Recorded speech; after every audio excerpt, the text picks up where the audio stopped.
All right, so we're starting here pretty soon, people. Let's see. Viewer activity. Yeah, okay, so I just want to make sure our levels are good. That's what I'm testing right now. Mine are kind of right where I want them to be. How about you, Mike? Oh, you tell me. Oh, yeah. I can't see my levels. I don't know. Yeah, that looks good, too. All right, great. Fantastic. Catch myself up a little bit. Oh, damn it. The baby, of course, the baby's taking a nap, and everything's going fine, and of course, she just wakes up right now crying. Right when Emmy has to start her other e-learning, but nothing I can do about it. Sounds like a wife problem now. This is the one time, like the one e-learning class a week that she does. Yeah, and it's like, I'm sorry, it's how it is. All right, I think I want to make sure now that I have the rundown in the right place. Oh, questions. Let me get the questions. And actually now that I'm not using Discord, I can maybe check in on that during the business.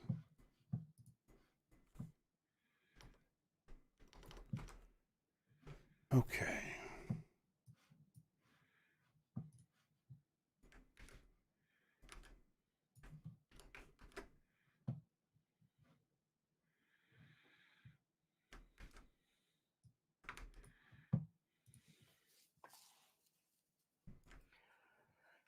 Oh, why does my video look worse than yours? No, it doesn't. I'm crazy.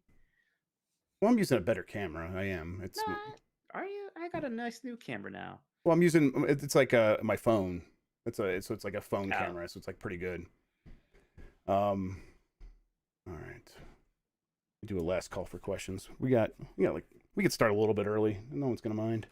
I thought we started. When did we start? I moved it to 2:25 my time. So just because things typically go wrong right around now, but maybe we can move it back to 2:20ish, 2:15. RDX will read that once we get started. Your super chat. Thank you. Thank you.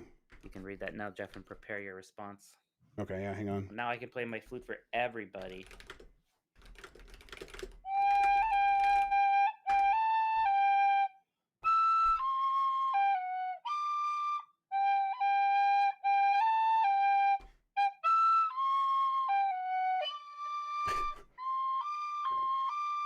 I can mute him. Let me see. Can I mute him? There you go. You guys can't hear him anymore. Come here for? What do they come here for? Keyboard. Wow, I'm protesting. Let's see if any of them know that song, unlike you jerk. Sorry. I like the Muppets. I like Gonzo. I do like the Muppets. I'm sorry that I'm not like up on all of their like musical tunes. Their musical tunes, like a big song from the first Muppet movie. Yeah, I've not seen that one. I learned this like, maybe if I play this, Jeff's gonna cry. Yeah, what's that? Okay, so I got your video here. I don't need it there as well. I can move this Discord over here and then check out viewer activity, analytics. My YouTube's being funky. Let me see if I can, because it's not showing me any chat or anything. I see all of the chat. Oh, there we go. Okay. DirectML is now available for developers according to dbatch. Okay. Okay. Mike, I'm ready to start if you are. Actually, I should hit the record button here. Because that's important. I can't forget that now just because there's a video here. Okay. I'm ready. How about you? Yeah. All right. I'm ready. You hear the music? Oh, I hear it. All right. Okay. 5, 4, 3. Never mind. No, false start. Yeah, I might have to start over. Hang on. The unprofessionalism. What is? Well, it did something new. This is Zencastr. It's never done this countdown before, and the first time I ever hit the button, scared you? I mean, it didn't scare me. I hit the music like 3 seconds too early, but also it scared me.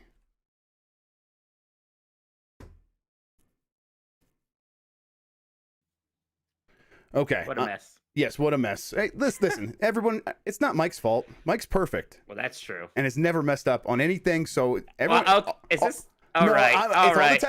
No, I know you don't like the tech stuff, so I'm taking the blame here. Yeah, here, look, I'm too scooched over now on the one side. You gotta scooch me back. Oh, my God. I don't like being that close to you. Tech stuff. Yes, thank you. All right. Hopefully that doesn't get like. Okay.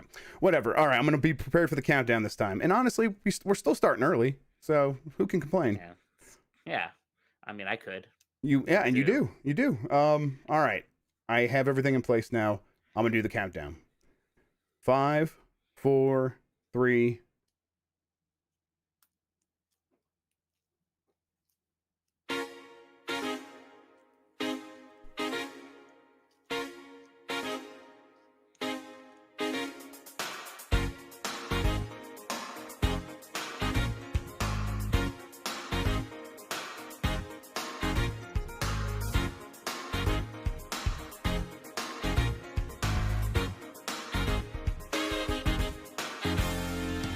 It's the internet. You're busy. Let's do this. Welcome to the Games Beat Decides podcast. This is the podcast where we decide everything in the world of video games so you don't have to think for yourself.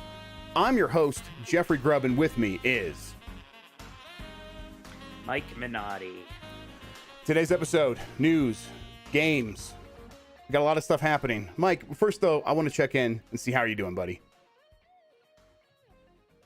I'm okay. Doing okay? It's a bit of a week. I'm all right. Yeah, let's see, what do we have here today? We've got Birdfish Bonsai Beer, a dark lager. That looks great. Yeah. It looks delicious. I'm glad you're chipping in. So, for the audio listeners, people watching on YouTube right now have already grokked onto this. But for the YouTube listeners, we're using a new, a beta version of the thing that we use to record our software. And there's been like a slight delay that's just started right now. So if this keeps happening, Mike, we might just switch back to the regular thing next week. But we'll live with it for now. We're gonna talk about the games and all that stuff. First, though, I want to thank everybody for joining us. You can get more from Mike and me at gamesbeat.com. If you have something to share with us, you can email the podcast at gamespluspodcast@venturebeat.com or get us on Twitter at gamesbeat. Thank you to Carlos Ain, who's Insane in the Rain Music on YouTube, for the use of our theme song.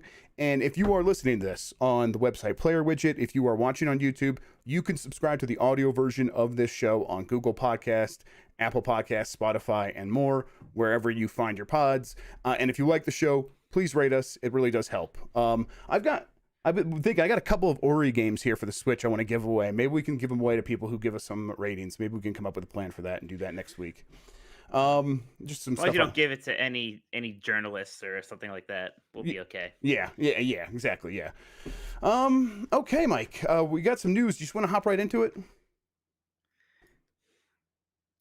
Sure, let's do it. Okay. All right, let's do this then. All right, so we're gonna start with Sony sales. So that's the big first thing here I have on my list. Sony reported its quarterly financials, and of course the big standout thing for the game, gaming was the standout, but then for games, standout is the PlayStation 5, which sold 4.5 million copies during the holiday quarter. It's a pretty big launch. Obviously, though, it was still held back just by supply. They couldn't get enough supply out there, and that seems like it's going to continue to be a problem because they're going to have component shortages. So seems like people are going to have a hard time getting this for quite some time. What do you think, Mike? Yeah, I agree with that. I think it's going to probably stay like that for most of the rest of the year at least, right? Yeah, it's going to be a challenge because it's not just Sony. It's not just the gaming companies. It's not just people that have what you think of that have like computer chips in their products. It's everything. Ford, I think, is temporarily shutting down one of its production facilities that make the F-150 because they can't get the computer chips that go inside F-150s. So there is a silicon shortage globally, and really a lot of it does come down to there is a lot of demand for video game hardware and PC related, CPUs and GPUs. We talk about this I think every week now with like the company like TSMC. Everyone's in line to get TSMC chips, and if you're one of those companies, you're going to have to start paying more, probably waiting longer, and meeting demands just going to be difficult because it's like, okay, once they kind of get past this early rush, everyone's going to be able to get a PS5 and an Xbox, right? No, now like Ford is in line to get chips, so it's going to take even longer to get everyone back on a normal pace where we are getting as much product into the shipping lanes as they want to. So yeah, it's going to take some time. Mike, should we keep going? You know what? Let's finish out Sony, and then there's a super chat we need to read, right? So let's do Miles Morales. Yeah. Has 4.1 million copies sold so far. I'm interested in your thoughts on this one, because this one I'm like, I could go either way, where like this is still really good, but also I'm like, is it not good enough for this game, or what? Well, it depends on. I almost would like to see the split, right? Because I'm curious how many people bought it on PlayStation 4. Because let's say this was just a PlayStation 5 game, and the vast majority of that is PlayStation 5. There's only 4.5 PlayStation 5s out there, right? So then the attach rate would be ridiculous. So let's say they're somewhere in the middle there, right? Where I think a lot of PlayStation 5 users did buy this. I think an amount of PlayStation 4 users bought it, but I think a lot of people also held off because they are thinking, oh, I'm going to wait till I get a PlayStation 5 before I pick this game up. I mean, God, 4.5 million is still pretty good. I'm sure it's less than what the actual Spider-Man game did. But again, this is kind of a launch game on new systems. Right. And it's not Spider-Man 2, right? Like, yep.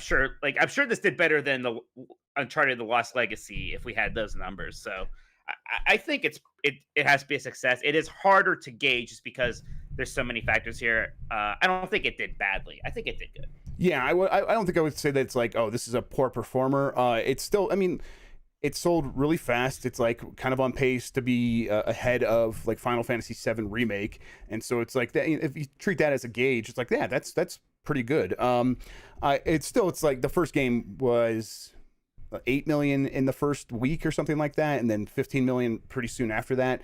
But I think everything you said is what explains this. It is people not treating this, not thinking this as the full Spider-Man 2, and also, yeah, you kind of want to wait. Like if you're on PS4 and you're planning to get a PS5 and you have a hard time getting one, you're probably going to say to yourself, "I'm not going to buy this game right now." It's exactly how you described it. I think though that I mean, how will the Twilight Princess sell on GameCube, right? Right. Yeah. Or how exactly. about the Breath of the Wild sell on Wii U? Right. But it's like you know, if part of me did think of this as like this system's big launch game in the same way those Zelda games were, and when Zelda Breath of the Wild hit Switch, it was like they sold more Breath of the Wild copies than there were Switches, and that's not happening with this game. And I think maybe the other part of that is, well, you have more options right now. Some people didn't get Spider-Man and instead spent their money on Demon Souls, or you know, even some of these other games, or they just played Astrobot a lot, and that's cool too. And then they're playing some free-to-play games. Like there's a lot more options here than there was on the Switch in 2017. Remember there's a Sackboy game? Yeah. I was gonna mention Sackboy, and I couldn't like pull it from. I'm like, I think it's the Sackboy Adventure. Is that what it's called? What's it called? Yes, something like that. Sackboy something. Sackboy something. Which is like a fun game, but yeah, no one's talking about it. I don't think. I'm sure that has not sold 4.2 million copies. Yeah, I'm sure it didn't. I do wonder how that game's doing. One thing I like about Nintendo's reporting when it does its financial reports, which we talked about last week, is it like gave like a widespread, like almost all of its games. I think all of its games, and it says exactly how many they've sold over their lifetime on the system. I wish we would get that for all the games from everyone, really, but especially from Sony. You want to read that super chat real quick? Yeah, from RDX, son of a fet. DirectML is now available for developers, according to DBatch. What does this mean, Jeff? DirectML is machine learning, and this is Microsoft's implementation of machine learning and how it can improve visuals in a very computationally affordable way.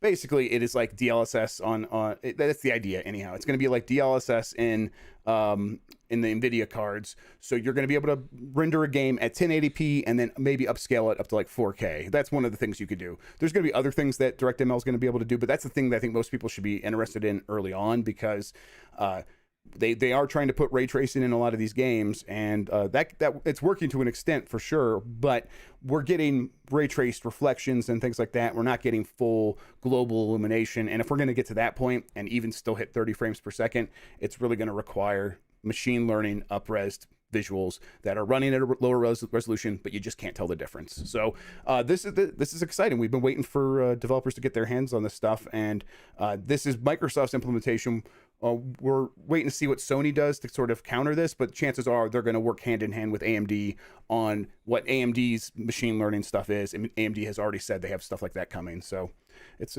pretty cool. All right, let's move on to the next news story. Activision Blizzard is not planning to release Diablo 4 or Overwatch 2 this year. Mike, you wrote about this. Tell me what's going on here. Mm-hmm. Yeah, this is pretty interesting. Diablo 4, that's not very surprising. That was a best case scenario. Even when they announced it, 2022 seemed maybe generous. I think, or 2022 seemed about right. Overwatch 2 is the one that's a little surprising because when they announced this at BlizzCon 2019, which was in November, I thought like, oh, this is probably coming out in 2020 is what I thought at that time. Just because like their whole thing with Overwatch 2 is that in a way it's almost just like one big patch, like a really, really big patch. Sure. Well, it's it's not necessarily it didn't have that vibe of a typical Blizzard sequel, like StarCraft to StarCraft 2 or something like that. Right. It was more, it's going to be that base game with a lot of big engine upgrades, a whole new co-op mode, some new maps. There's like that new kind of multiplayer mode and new characters. So I was like, okay, well that's something that, is probably going to come within the next year or so. That's what I was thinking. Yeah, and it's not. And I think there's pretty logical reasons for that. One is COVID slowed down development. Two is, we kind of know Blizzard is itself not in a super great state anyways. We know that there's been some fallout from Warcraft 3 Reforged. We know that they just basically absorbed a whole team in Vicarious Visions to help it with some other projects, supposedly a Diablo 2 remake. So, Blizzard is itself a little kind of crazy right now. And then the other thing is the cyberpunk effect. We talked about this before. People are not going to take chances. If a game can come out later, it is going to come out later. And even Blizzard was in a decent spot here because they never gave a release date for Overwatch 2. Right. This isn't a delay, technically.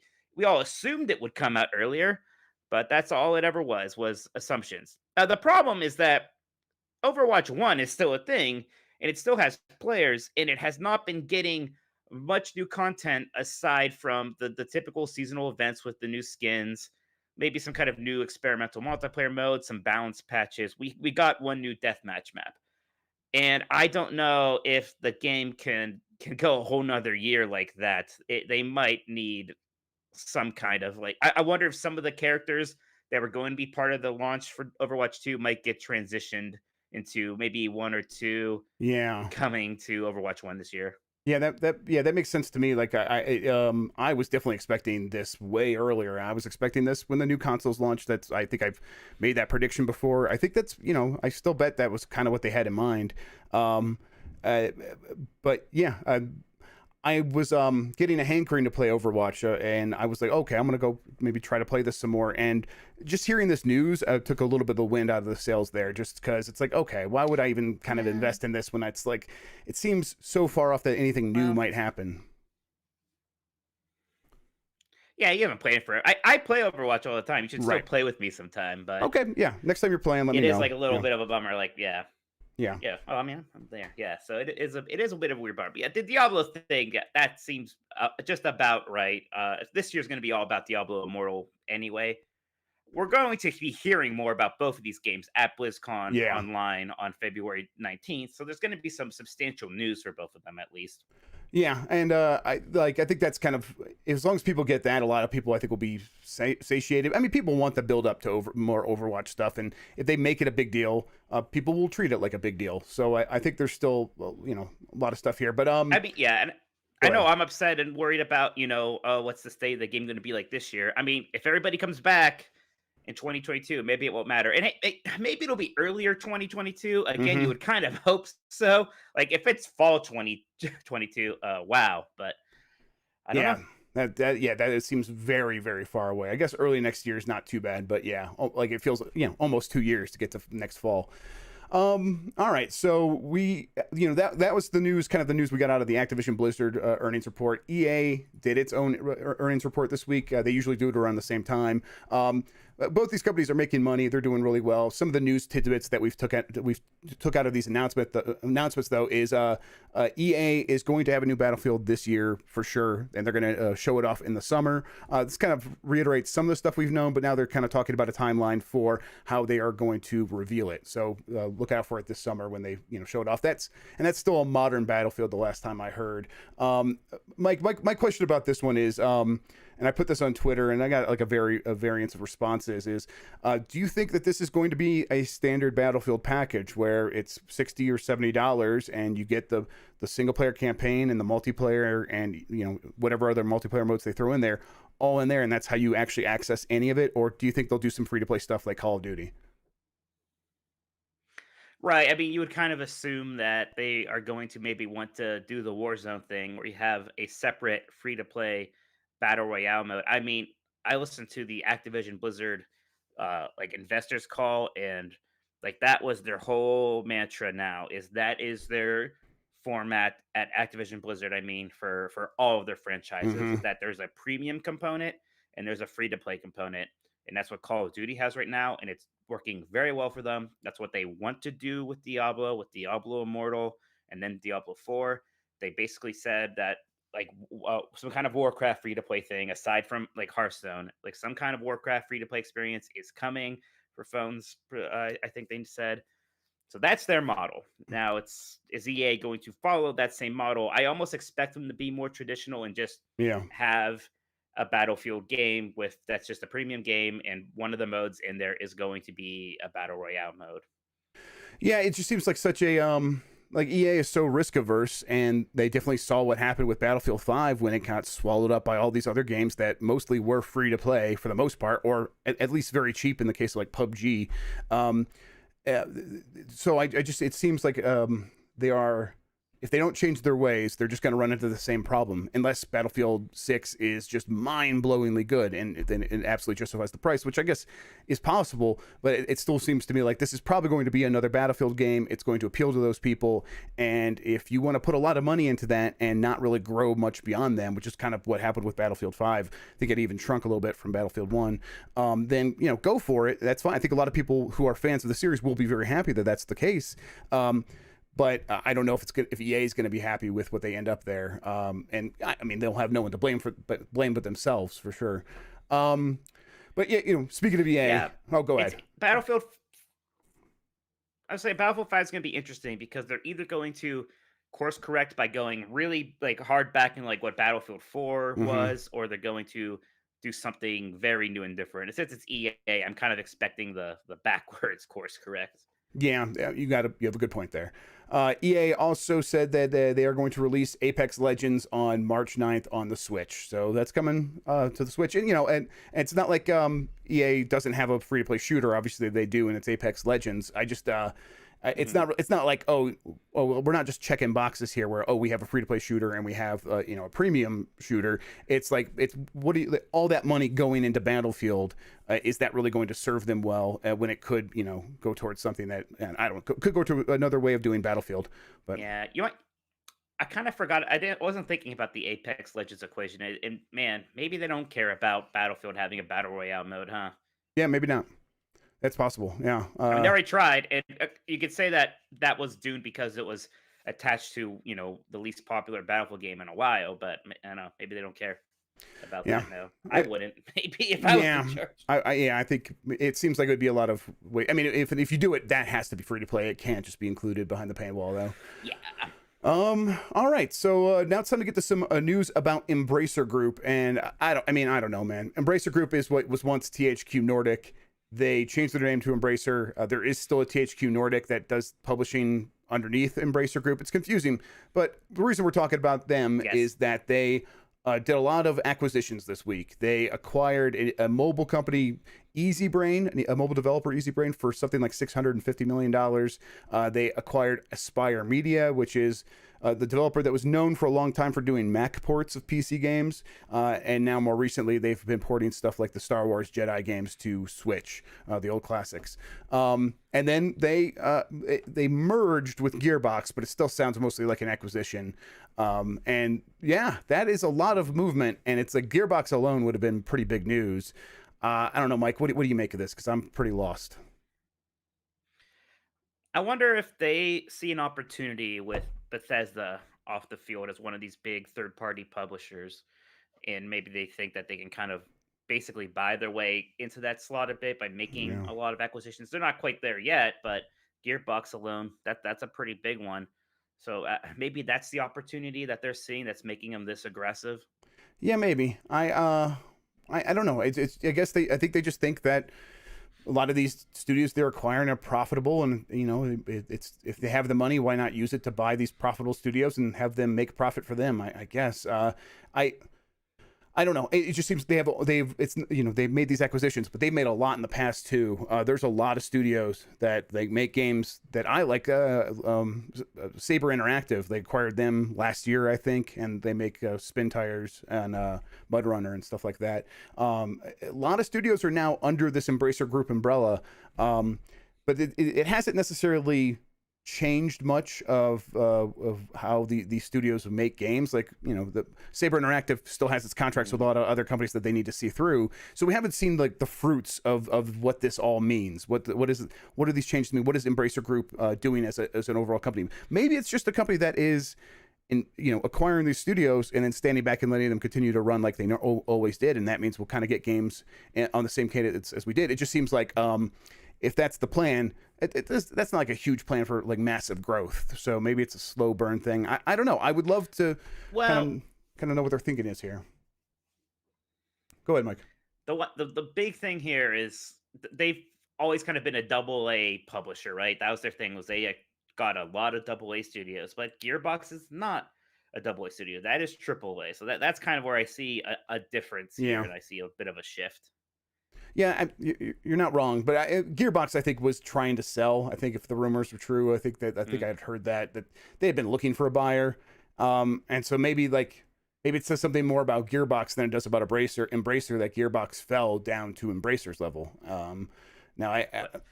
So the interesting thing there is that at some point, presumably, if I feel like Microsoft passed on Gearbox, right? Do you think that happened? I think so, yeah. I think so, yeah. Because I'm sure, like, if you're Gearbox, you have relationships with all these big companies, and you want to sell, then you knock on all these doors, and Microsoft's spending a lot of money. Yeah, I think Microsoft probably passed on them. I think, I bet, EA Take-Two obviously passed on them. I think, to me, that comes to my guess. My hunch would be that comes down to not necessarily wanting to work with Randy Pitchford and having to figure out how to pay Randy Pitchford either a lot of money or a lot of shares. Wow. And having to deal with Randy Pitchford. A lot of USB drives. A lot of USB drives. There's not enough USB drives in the world. A lot of medieval times gift cards. Yeah.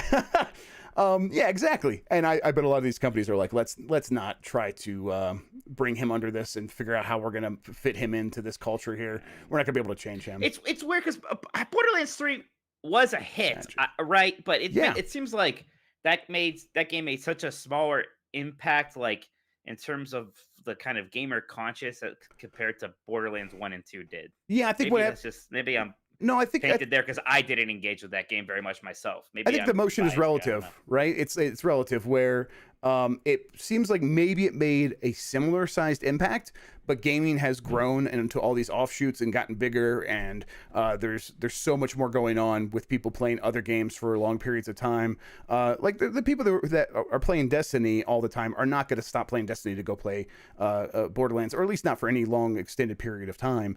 And so it was the same size noise, but in a much bigger space. So it just got lost. It's kind of how it felt like to me.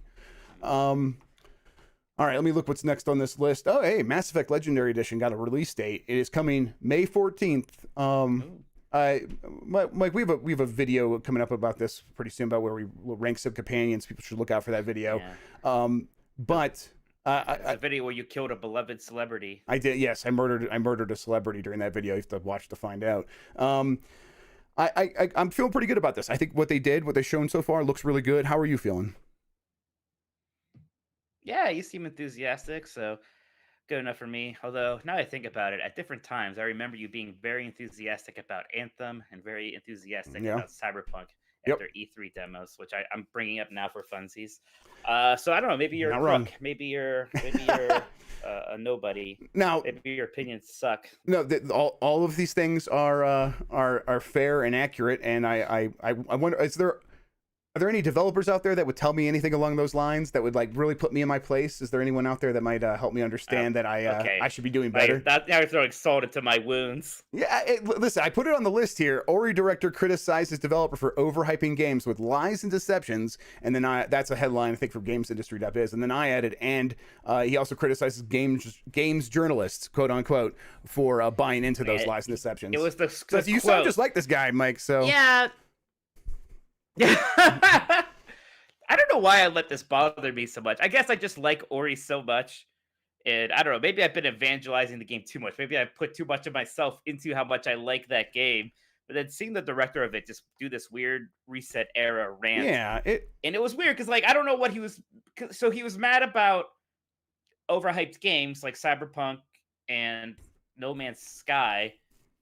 And, like, everyone agrees with him, right? Yeah, I mean, it was a very outdated take, is what it was. Yeah, he's like, I can't believe they got away with it. I'm like, did they? Yeah. I feel like there's been tons of repercussions on that stuff, and he brought up very specifically some instance where No Man's Sky was put on a magazine cover instead of Ori. So it's like, okay, so you're bitter and jealous. Yeah, weird to admit it. Yeah, it's weird to admit it, and it's like. No Man's Sky has had its time going through the ringer. People have, if you go back and look at the time when it launched and the months afterward, there are probably hundreds of like videos on YouTube and scathing articles of people feeling betrayed by the promises that were made and broken. But getting the whole story and seeing the response from the studio and how they handled it, they earned back a lot of good faith because they just shut up and worked on their game, and they admitted that they were bad at talking about their game because they weren't media trained, and so they had issues with it, and they made mistakes, and they've kind of aired all that stuff out. And the one thing you need to do to fix their game and shut up and work on it, they did that for years and years and years. It's just so weird to come out now and to still be mad about that stuff and not recognize like what's happened since. He seemed to have a very specific thing against Sean Murray. Yeah. And I'm not sure what it's about. And, I think part of it was just like, oh, people are too quick to forgive these people and whatnot. And it's like, I think people are quick to forgive and move on because the stakes are so low. Right? Yes. I mean, it's video games. Yeah. Ultimately, we're all going to be fine.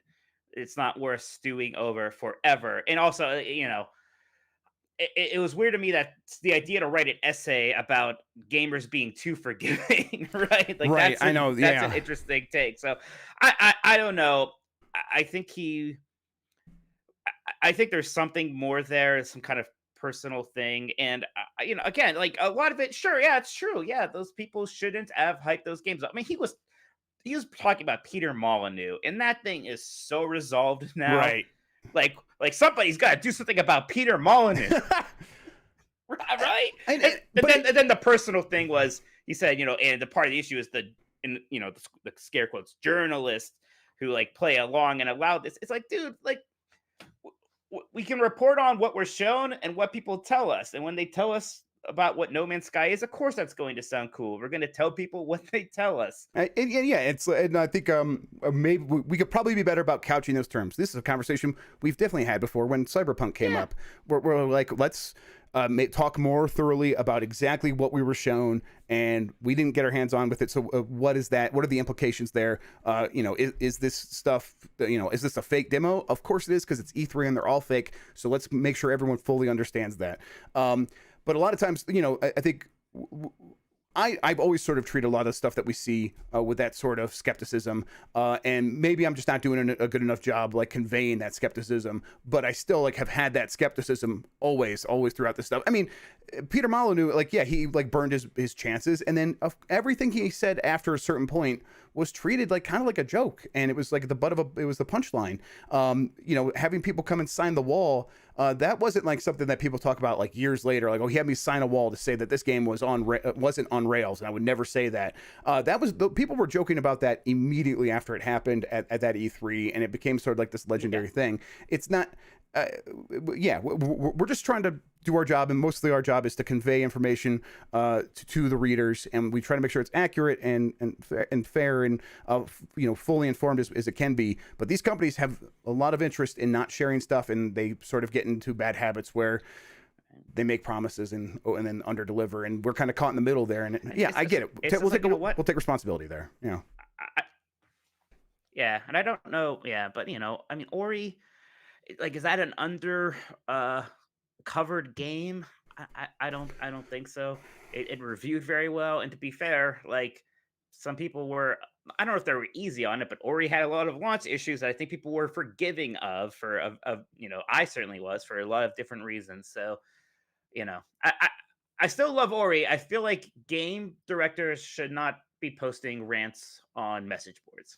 Yeah, it's probably the bigger deal here, huh? Right? 'Cause, I mean, all the stuff you listed is just like everyone is either yeah I know or yeah I don't care about a lot of that stuff now. Even like Cyberpunk, when I think you mentioned Cyberpunk, it's like at this point most people have like, moved on. You know, you get like some Jimquisition thing, you know? Yeah, exactly. Like, that's not your place to do that. Yeah. You can let Jim Sterling do that. Yes, I guess there's obviously a market for that, but you know, I kind of prefer the Cory Barlog thing where, you know, they're almost obnoxiously nice on social media. Yeah. All they do is lift everybody else up, and the world is so awful and mean sometimes that I think that's what I would expect almost anybody of some, like, I don't know if status the word, but of some position in the gaming industry to do, instead of just like calling out peers. It's just a weird look. Yeah. It's the same thing when the gaming journalists start fighting with each other, right? I always think it's a bizarre look. Yeah, and it's something like that has really died off on the games journalism side. It used to be like 2014, 2015, people went after each other on Twitter nonstop every day. There was something happening there, and a lot of that stuff has just died down. I think a lot of it, what happened is I think a lot of people realized, for the most part, we're not competitors. We're all kind of on the same side, building up interest in this industry because that benefits everyone. And I think maybe a similar thinking probably should apply to developers. And at least when you're talking about your peers, if you want to complain about the media, you know, you should, and I'm not going to be the person to tell you not to do that because I am media. It's really dismissive to put it games journalists in scare quotes. But I'll be fine. It's whatever. You know, you're not the first person to like sort of talk about it that way. You know, it seems more now than ever, but most people actually that are interested in this stuff don't feel that way. There's still a huge contingency that like, oh, games journalists, what a joke. But there's a lot of people who are like, you know, interested in our experience and want to hear what we have to say and want to read us. And so I'll just kind of focus on them. And if a developer's upset, I'll hear them out. And if it doesn't make sense, like, which it kind of just doesn't make sense in this case, I'll be like, okay, I can't do much to help you. I'm just going to keep doing my job. So. Yeah, I mean, I guess it should be an adversarial system to some sort, right? Our job is to criticize them. Right. So, you know, yeah, I get it. So, but I admittedly sometimes have a thin skin about certain things. Hard to believe, I know. Yeah, I mean, I don't blame you necessarily in this case because it's like it was like shocking to see because I was not expecting this person from the studio working on that game to write a rant like that. It's such a kind and nice game, I guess. Yeah. So it's just such a stark contrast from this game that I super love that is just very pleasant and nice and heartwarming to like that weird rant. I don't know. It was weird, really, yeah. It threw me off, along with something else from this week that I won't talk about, but it threw me off. Here's something that didn't throw me off at all. Google Stadia shuts down its internal studios. Oh, that was this week? That was in the last 7 days, I guess, yeah. That's a wild one. And only wild because I guess it was such a short amount of time, but it's exactly what everyone was saying was going to happen, right? I mean, this is what was going to happen. Well, some of us almost immediately started saying that. Yeah. Some of the smartest of us, the geniuses, the savants of the field, were probably poo-pooing Stadia the second it was announced and talking about how stupid it was, while they were shouted down by all of Shout it his down. peers, all the fellow journalists and developers. Oh, yeah, there are some people skeptical, not as many quite so skeptical as I. This timeline, though, this is very fast. This is very fast. I mean, I think we said months ago we never expected any of these Google studios to release a game. Yeah, I'm pretty sure on this show we said exactly that. And I think we said if they do release a game, it'll be something small and like a test, and it won't go anywhere. But my money was always going to be on them never really releasing a game. Yeah, and hey, that bet paid off real fast because they're never going to release a game because they don't exist anymore. I think there's 150 developers that were working at Google at these internal studios at this point. They're basically those jobs went away, but Google said they're going to try to get them other jobs at Google. I bet most of them will either be able to land a job there or go somewhere else. But that still stinks. And really, it's just everyone else knew that this is kind of how it was going to go. It is a shame that Google didn't realize it itself before it started moving people's lives around and getting them jobs in different places in the world. That's to me, it just seems like they weren't even really thinking about what they were doing. They were just moving ahead, trying to say, okay, we're going to go into games because games are going to pay for our infrastructure when we move our cloud around the world, and that'll be a really good business model. And people love games. Let's just sell them games, and they didn't think about it at all. Your video got messed up there, Mike. I'm going to try to fix that. So, okay, let's see here. You were ranting about Stadia. I was ranting something about how right I was all along. Your whole thing was like, I don't care about this, and I think I said I don't care, but I also said it was stupid and that there wouldn't be a market. Well, for it. Okay, yeah, but no, yeah. Everyone said that part though. I think like everyone the business model made. Okay, you're right. Not everyone. A lot of people were pretty excited about it. Fair enough. I mean, yeah. But I think like when I remember we did the review and we talked about it, and like I had used it and came here to talk to you about it, and it was it's like, oh, the tech is fine. The business model doesn't make any sense, and now it seems like they are keeping the tech and they are going to transition that into what it sounds like they're going to offer this up to other studios and basically be the cloud infrastructure for games that want to have their own cloud streaming thing, like the sort of stuff we see on Switch with Control and with Hitman 3. Maybe Google will be a provider for that.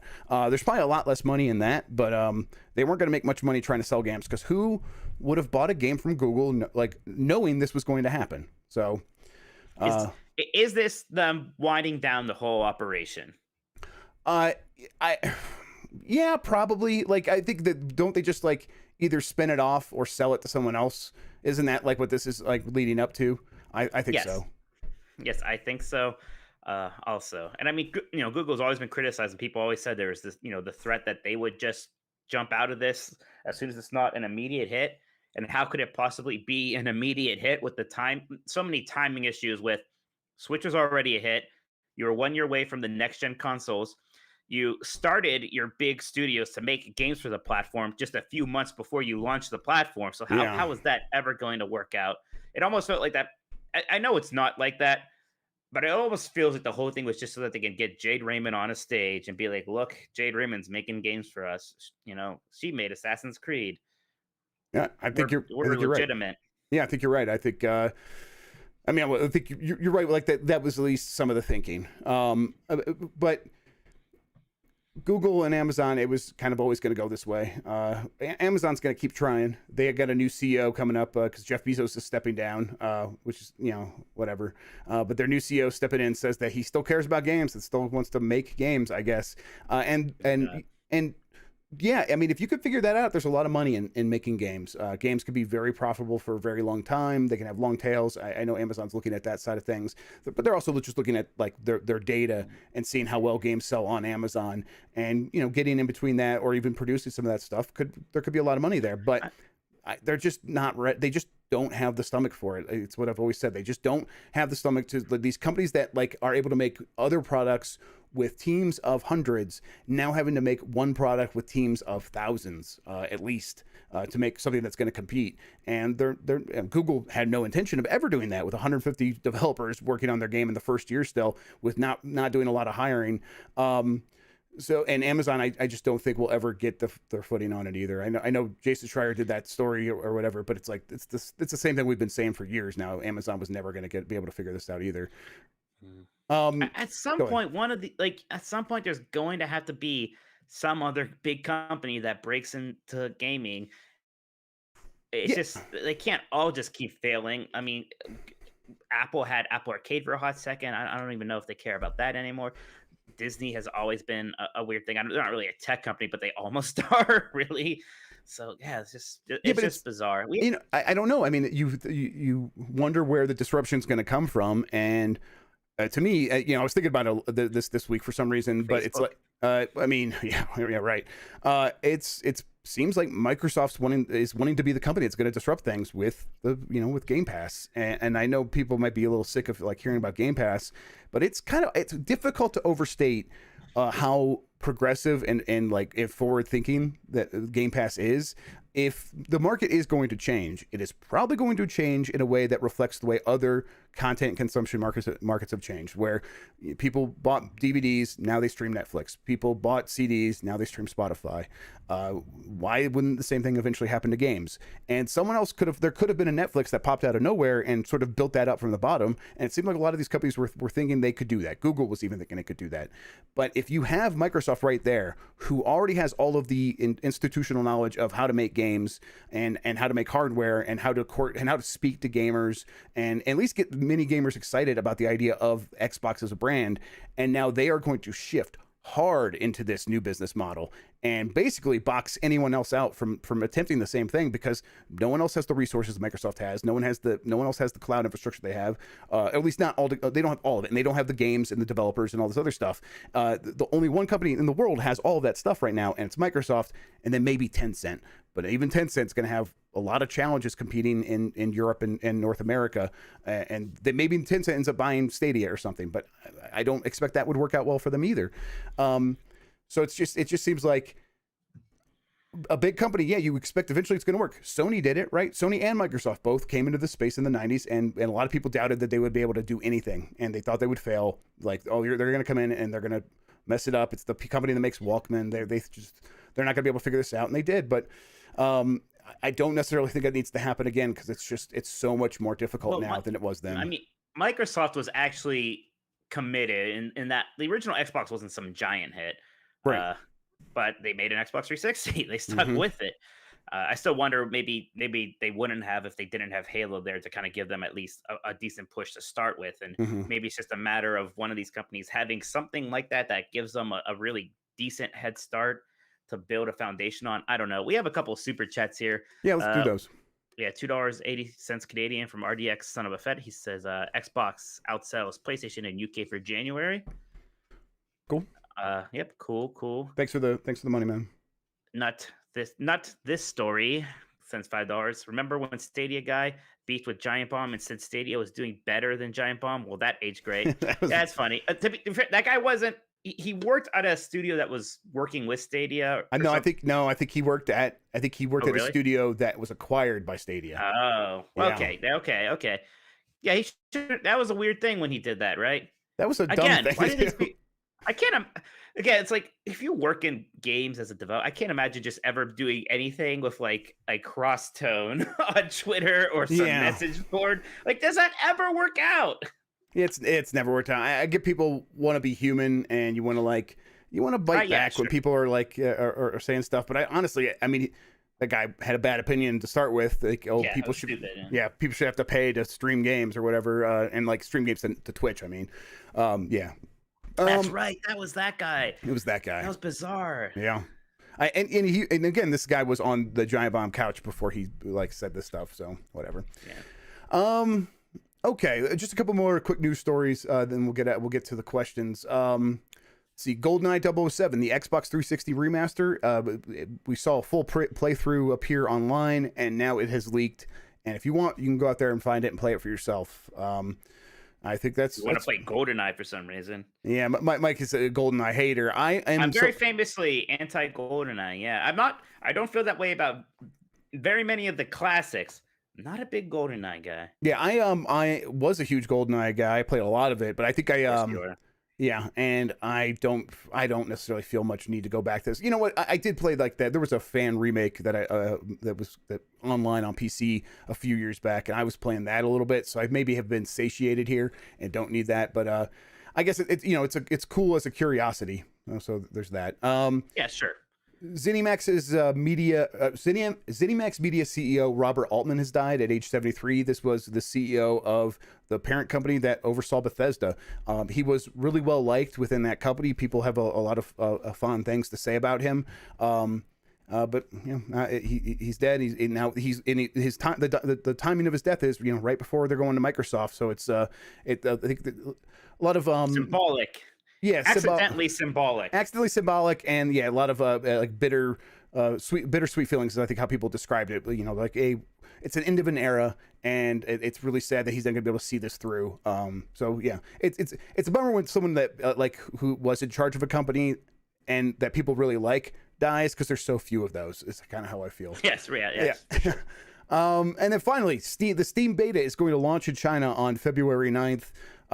There's always interesting implications with anything happening in China, but I feel like just like diving into this as a news story and trying to like, oh, what do we think about this, isn't as interesting as like when stuff actually happens and we can come to you with like actual cool information. So this is just like a quick tidbit. I'm gonna keep my eye on this.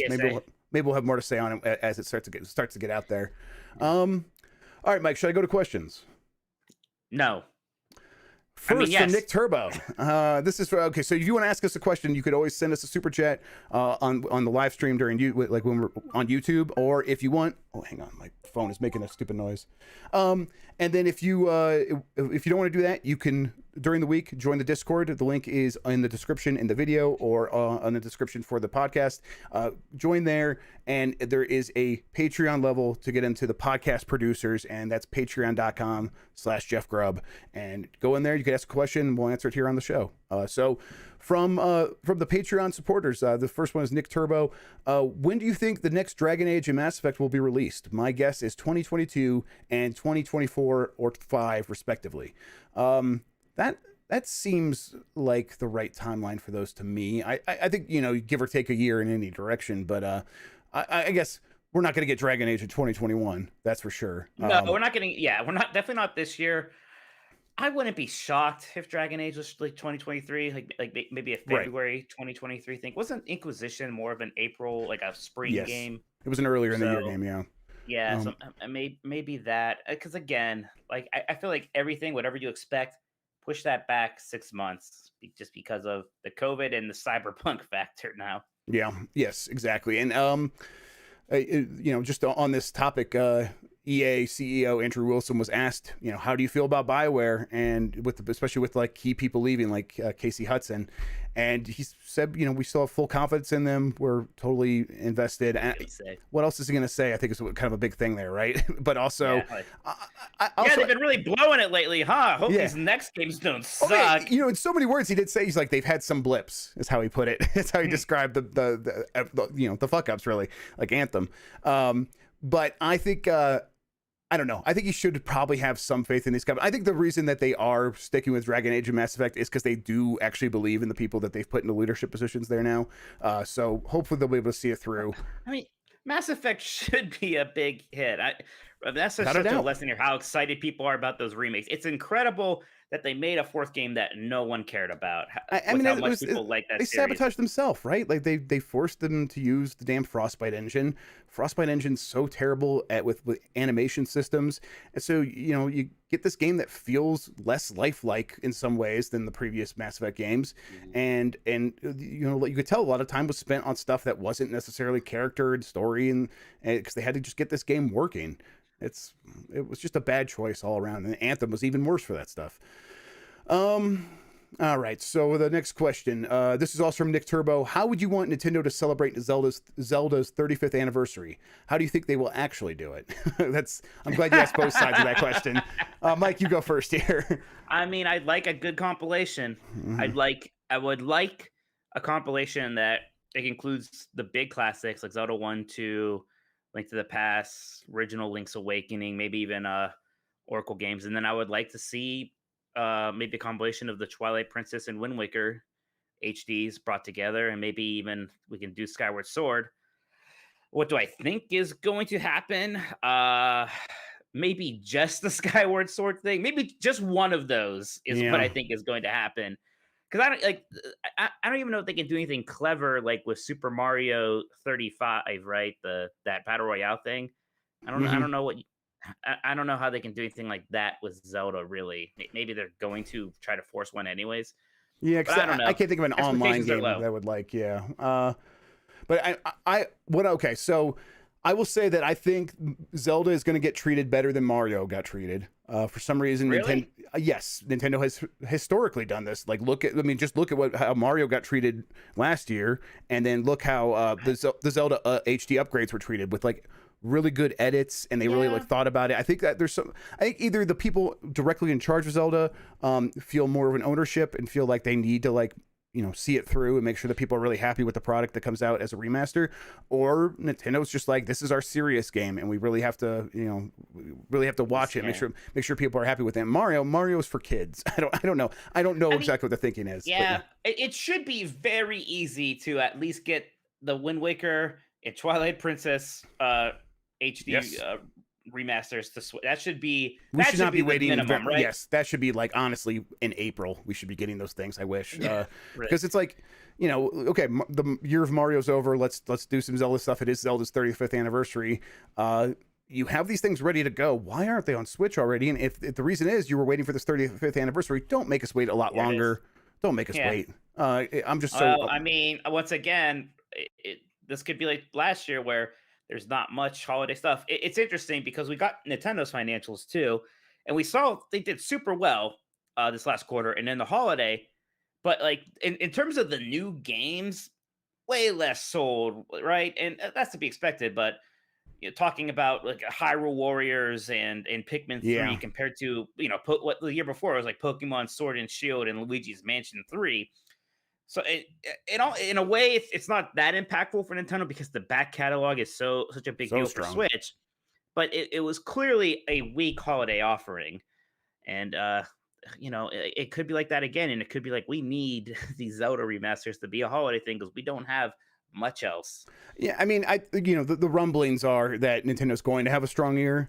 And so if that's the case, that to me that's I didn't tell me about these rumblings. I mean, this is like as much as I know about like the outlook for this year. You would know otherwise, but the rumblings, a lot of people that I trust are telling me that Nintendo should have a pretty strong year, and I hope that's the case. And if that's the case, well, I mean, what does that mean to you? To me, it means at least Breath of the Wild 2, right? Yeah, And so, it's got to be at least that. right.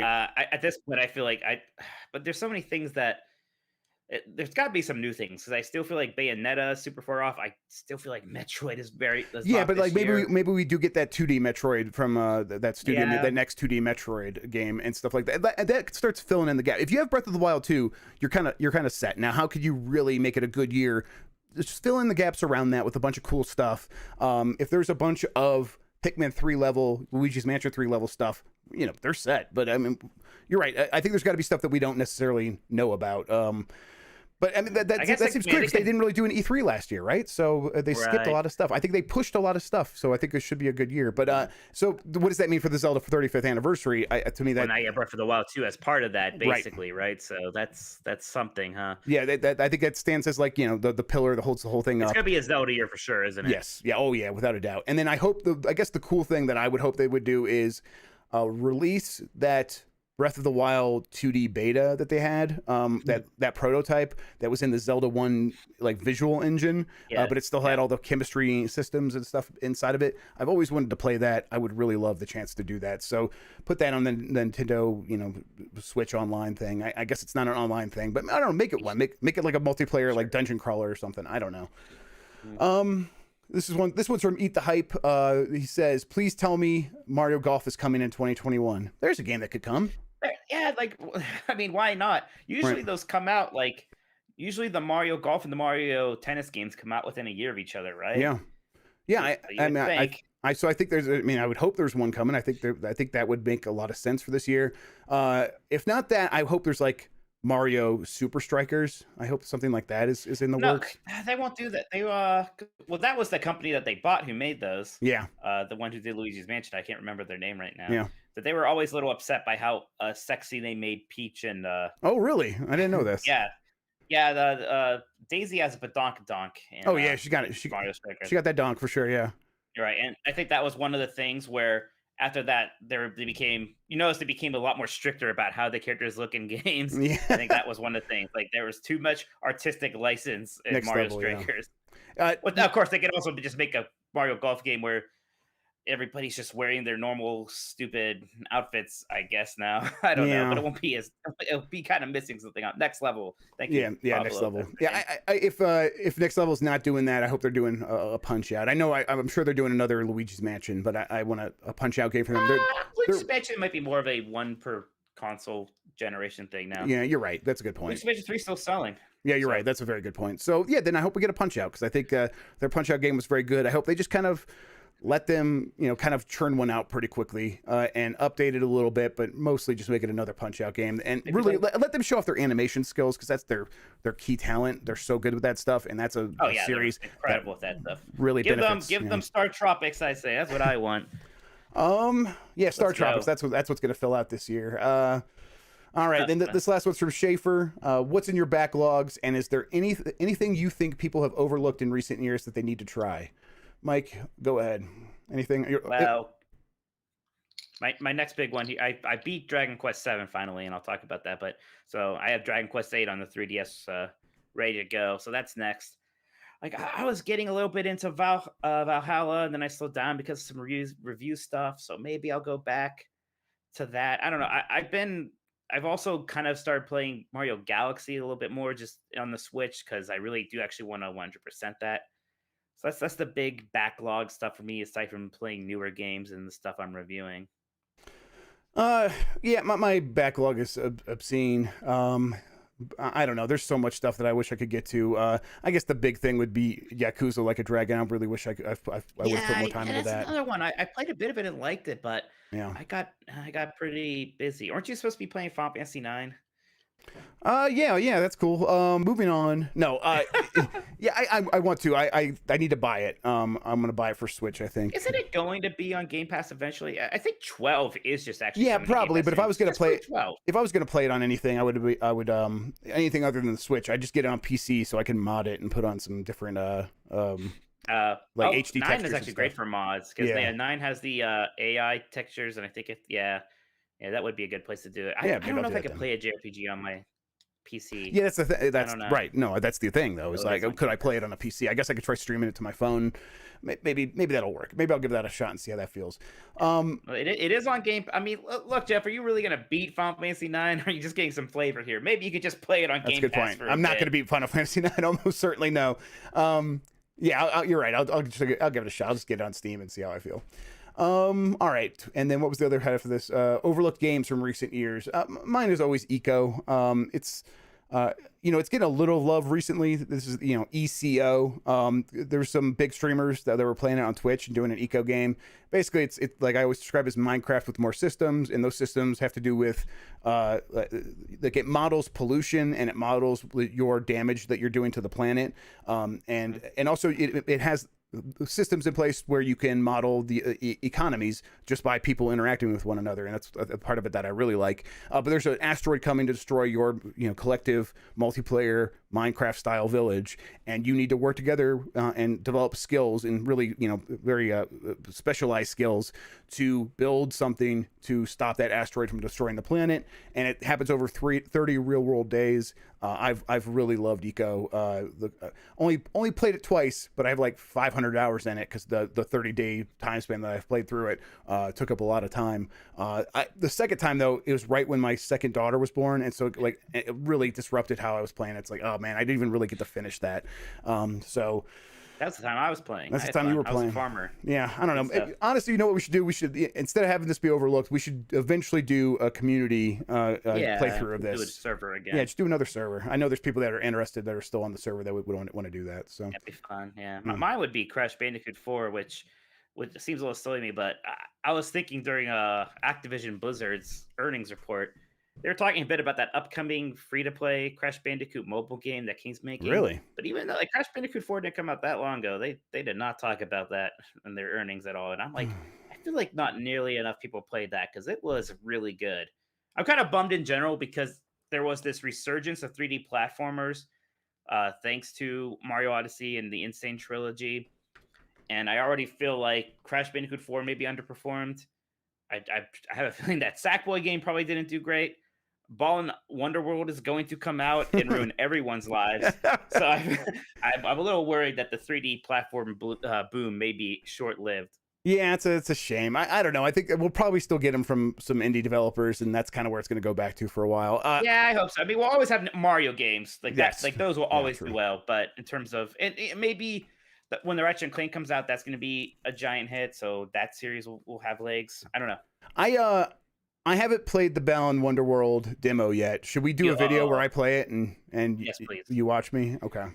Yes, please. All right, let's do that. All right. Let's see. Anything else? No other questions. Let me double check the Discord, and then if there's nothing there, then we're gonna get on out to the what we've been playing. Oops, sorry. Oh, okay. We're good. Let's see. Okay, so Mike, what you been playing? What you been up to? Well, like I said, I beat Dragon Quest VII. Okay. Wow, you saw that through. I wasn't sure. It through.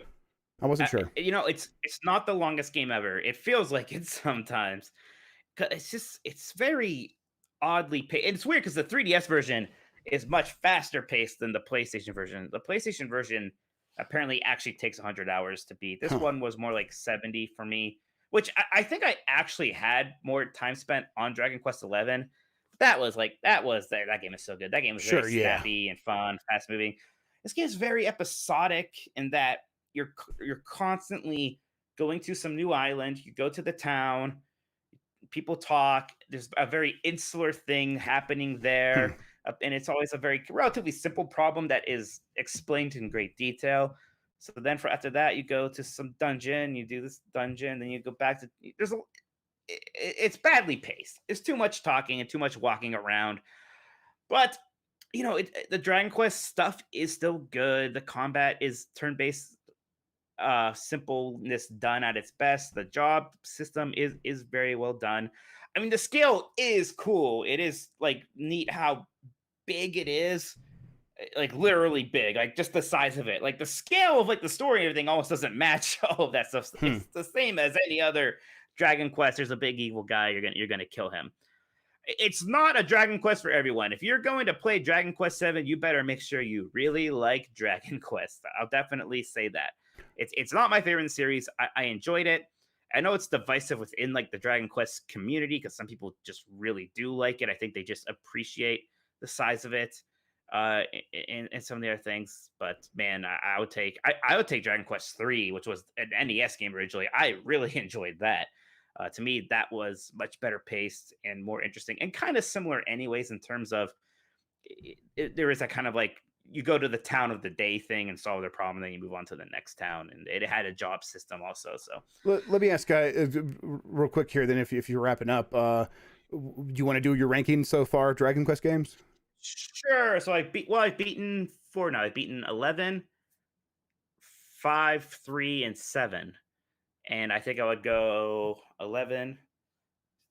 3 and 5 are pretty close. I think I'd actually put 3 above. For a lot of people think 5 is the very best one. I did like it, but maybe not that. And then 7. Okay. And 8's next, and 8's a pretty beloved one. Yeah. It's really maybe 9 to 2, and some people like 4 a lot, but 8 is like the next most beloved one, I think. So I'm excited to see what that. And where are you going to play that? Is that because I remember when that came out, that was PS3. So then they really it was PlayStation 2. PlayStation 2. Jeez, man. Yeah. So and there's a 3DS version, and I think the only thing I'm going to miss on the 3DS version is it doesn't have the orchestral score. It's back to So that's a bit of a bummer, but it's on a platform that's portable and easier to get to, and it has some other improvements. I saw, Danger asks, what's the best Dragon Quest to jump into if you never played any of them? It really is 11, the new one. It's super good. That's what got me into it, because I never thought I liked the series, and then I tried 11, and it was fantastic. It's super fun. Cool. All right. Then what? Shinobi 3 you have listed here. Tell me what. And after again, I did this in the middle of playing. Dragon Quest 7, where I just needed to play anything that was not a slow-paced JRPG. So right. Then it was River City Girls. Here I'm like, oh my god, I need to play something. I just been watching so many like YouTube videos about best of Genesis games lists, and one of them that's always on there is Shinobi 3. And even though I love Sega and Genesis, I just never played those games. So I have the Switch compilation of Genesis games, so I put that thing on, and yeah, that is actually a super great fun game. I don't know. Did you ever play Shinobi 3? I definitely played it. I never played it. I never sat down and to beat it or anything like that. But I've put a couple hours into it multiple times. Recently though, I played quite a bit of GG Shinobi, the Game Gear one. I was hearing a lot. Yeah, people love that. Surprisingly good game. Apparently that's like one of maybe the best Game Gear games. It's got it. I think I can't imagine other Game Gear games being much better than that, because that one's like legit fun, and that's not a thing you have. You don't encounter fun very often on Game Gear. A lot of that stuff's just really kind of a bummer. Yeah, I'm kind of curious if I got a Game Gear emulator for whatever reason, that would be one I would actually be interested to try. But yeah, Shinobi 3 it looks really good for a Genesis game. Really cool backgrounds, a lot of fun level variety. Like the one you're literally like a surfing, like a surfing ninja thing. The one you're riding the horse. One level is basically just Alien, like Ridley Scott. But just very good difficulty curve. That's like a weird thing to specifically call out. But starts off like pretty simple, and it's just really escalates nicely by the end. It's pretty hard. Like I was save scumming for sure, and part of me wants to keep playing it until I can beat it without save scumming, because I enjoyed it that much. But yeah, it's just, man, that really is one of the best Genesis games, and I just never played it until this week. That's cool. Yeah, I'll probably give that. I mean, I've got my RetroArch set up on my computer upstairs with a lot of different stuff, and I might save scum it a bit just so you can see all of it, because it's so good. It's really, everything about it is super rock solid. Fantastic music, great art, mechanics are fun. The ninja-ing is good. I always thought this series was more like Ninja Gaiden, like running around with a sword. But it's all shuriken. Yeah, really. yeah. It's very it's like a lot of other Genesis games. It's got like when I remember, like it had like a big sprite. Right, he's a pretty big sprite. Yeah, he's a relatively big sprite. Right. Yeah, and so he's like, and he moves with like a kind of a lot of animation. Not a lot, but like more so than a lot of other games at that time, especially stuff I was playing on Super Nintendo. And so he's like got this like deliberate movement, and you're throwing shurikens at these guys jumping at you. It's almost Castlevania-esque. Yeah, that's exactly in terms what of it's how like. Deliberate the movement is. Yeah, exactly. Yes. That's okay. That's cool. For me, my part, I've really been mostly just continuing to play Hitman. I put a lot more time into that. I've mastered almost all of Hitman 3's levels. I just need to get, I think, 2 more levels on Mendoza, which is another great stage. We rank those stages, but now I've played a lot more of that. I'm like, that's fun. It's a really good stage. Did you go back to Haven like you said you're going to yet? So that's what I've started doing now, and actually like just the other night when I was going to do that, it's when it was late at night, my kids started yelling at me to go to bed, so I'm like, okay, we'll go to bed. But that's my plan now, is like this weekend really get into Haven, because I'm still itchy so much to play this game, and these levels I've really wrung a lot out of them. So to still have, like I said this on our video, but to still have a level that I can go back to that is mostly new is really exciting. So yeah, I'm gonna play the hell out of that. But really what I was doing this week, I was testing a new keyboard, the Razer. Let's see if I can remember the name. It's the Razer. It's their new analog switch keyboard. Basically, it has analog switches. I did a kind of a review on GamesBeat. Really, what you need to know is it's a $250 keyboard. It's very expensive. Does it justify that price? I mean, if you're someone that would spend $250 on a keyboard, it has everything. It has all the stuff. I just don't know how many people that would spend that much money. It's a lot. It's a lot of money, but I mean, and when I mean everything, like it's got like the double shot PBT keycaps, so it's like the keycaps feel really good, and it uses linear optical switches. And the reason that's important here, finally, the linear optical switch. Jeff, I can't not have the linear optical switches. So you're giving me horseshit here, but like the thing, like these switches are actually analog, so the harder you press them, the more it works, just like an analog stick. Now, what is anything supporting? So that? It works with any game that could support a controller, but it works as a controller, and that means you have to go into Razer Synapse and set it up. So kind of already a hurdle right there, right? And so imagining any game supporting this natively is probably just not does it snap at the end like the GameCube shoulder buttons? Because that's what I need. No, so it's linear, Mike, and you would know that if you would listen to the joke you said to me just a second ago. Linear. What would that be? Linear, that would be mostly linear. No, and then a stop. I actually can't remember now either. A little bit more. A little more linear. Yeah, there's linear. There is I can't remember. Open world. I can't. Assassin's Creed-esque. Is it the Dark Souls of keyboards? It's the Dark Souls of keys. Yes, absolutely. God damn it. It's a really nice keyboard. If you you want to have like the most premium Razer keyboard, it is great. But I think there's a lot of people who would spend a lot of money on a keyboard, and they are now making their own keyboards, which apparently is the thing a lot of people do. And I have no interest in getting involved in that. That seems like it's just such. Me either. Yeah, sounds like a nightmare. Yeah, but a lot of people are really super duper into it, and I think those are the people that would like kind of be this target audience before they got into that hobby. And so I don't know. Razer knows better than I do who their market is, so maybe it's going to work out fine for them. But I mean, for a $250 keyboard, it's good. That's kind of what I would say about it. Yeah. It's the Razer Huntsman Analog V2 is what it's called. Huntsman. Huntsman, yeah. Is this keyboard going after Snow White? What's going on? It's all their keyboards are named after not like sharks, right? Is that what it is? No, that's their headphones. I thought you were gonna say fairy tales or something. No, I can't remember. Yeah, it's all named after like weird Disney spinoffs. Is what they're named after. Linear, tactile, and clicky. Thank you, VSim. I appreciate that. How much do keyboards generally cost? I think they generally cost like you would probably get a good one for $80. Yeah, you get a good mechanical keyboard. We both thought the same thing. No, you're right. It's the right number.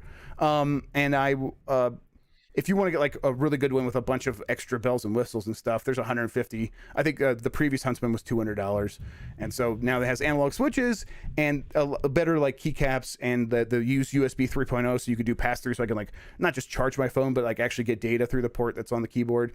So they try to make it worth $250, but it's hard to like recommend it. I'm not going to tell anyone who wouldn't spend that much money to go out there and try to find this thing.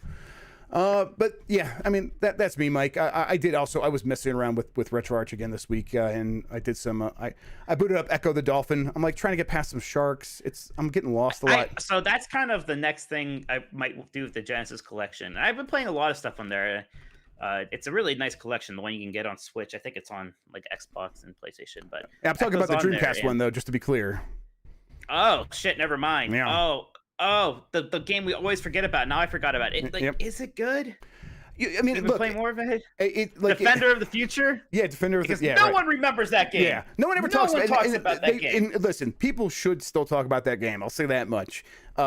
It's definitely a game that seems like it should have been really great at the time, and I think it's probably still good. It's just I'm like having a hard time getting my bearings. They don't make games like this anymore, and so it's like how am I supposed to navigate this? I kind of have to figure out like where the markers are on my own without a lot of help from the developer, and there's no like this mini game map. Came out now, there would be like a dotted path of seashells. Yeah. There'd be a school of fish. Right, there'd be a school of fish that you would like click on the stick, and the school of fish would zoom in that direction, and you'd be like, okay, I'm supposed to go in that direction. Absolutely. That sounds kind of cool when you put it like that. Yeah, for real. I was trying to make fun of those systems, but now I want one. No, yeah. I mean, yeah, there's a reason all those games have those.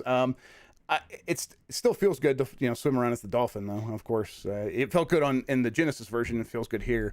But yeah, I don't know. I'm mostly just kind of still dabbling in that game. I don't know if I'm going to be able to see it through. I don't. Maybe if I do that, maybe it's something. I'll have to do it. Yeah, maybe that's something we could like do on stream. Maybe I could play that on Twitch and see if now that once I get past Hitman, maybe people want to come and watch that game. We'll see.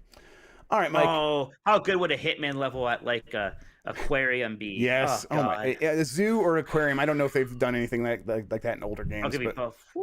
Yeah, that'd be very good. Oh man, you could because they had like the thing where they had the wine take over the floor. Imagine if you like broke open the water thing, the water tank. They would absolutely have you pushing the target into a gorilla pit. Oh yeah, of course. Yes. Yeah. And you would also I guess they had you wear the flamingo suit in Miami, but they'd have you like wearing like a gorilla suit or something like that, or dressing up like that, and that'd be a good one. That'd be a good one. Oh man, there's so much possibility in that series. I can't wait for more. All right, Mike, that's it for me though. I'm mostly looking forward to 3D World still, so I guess you will be able to talk about your review for that soon. I mean, I previewed it, right? But experience has taught me not to talk too much more about that. Fair enough. So everyone, just hold on your butts for that. Onto your butt. Yeah, I get it, Mike. All right, let's get out of here. Why don't you tell people where they could find you on the internet? You can find me on Twitter at Tolkoto, TOLKOTO, and at 90s Disney, 90sdisney.com, my 90s Disney podcast. Our newest episode is about the 1994 version of Spaceship Earth at Epcot. I haven't listened to that one yet, but it's on my queue for the weekend. It better be. Yeah, when I'm doing some chores for sure. I'm gonna be like, oh, this dumbass doesn't know anything. Listen to this guy try to talk like he knows Disney. I know Disney. Fair enough. I'm Jeff Grubb on Twitter. You can follow me there. I have been streaming a little bit more frequently on twitch.tv/Jeff Grubb. Come show up for those streams. Mostly still playing Hitman. Kind of seeing what other people want to play. The Discord. Join the Discord. The link is in the description. If you join the Discord, we're going to be doing a few more game nights. We played some Among Us last week. Might be doing some of this week. I might play some PUBG. Will Smith does some like customs. Twitch.tv/NotThatWillSmith. I might play along there. So if you want to play along with us there, that could be fun. And then How Games Make Money. I just put a new episode out today. And it's with David Watley, who has been making games for 30 years. He made some MUDs. Those multi-user dungeons back in the 80s. Wow. Yeah, and his studio, he's been with the same studio that he founded in his mom's house, 30 years ago. He's been with that studio this entire time. They're still updating those same MUDs, those text-based adventures. So you can go, like, if you want to go buy those and play along there, you can still do that. But he's also making a new mech shooter called Galahad 3093, which is getting a playtest on Steam tomorrow. And this is like playtest. This is a new feature on Steam where you just go request access and you should immediately get access to the thing once it goes live. And I might be playing that tomorrow night too. So again, get in the Discord. Let me know if you're going to try that out. Maybe we can get a team together and play some mech shooting. It seems pretty cool. But yeah, How Games Make Money. Check that out wherever you find podcasts. That you can listen to that episode there. It was a really good conversation. Okay, Mike. Let's wrap this up. Let's get out of here. Yep. Goodbye, everybody. Thanks for listening. We'll be back next week. Until then, have a good one. Take care of yourself and goodbye. Bye.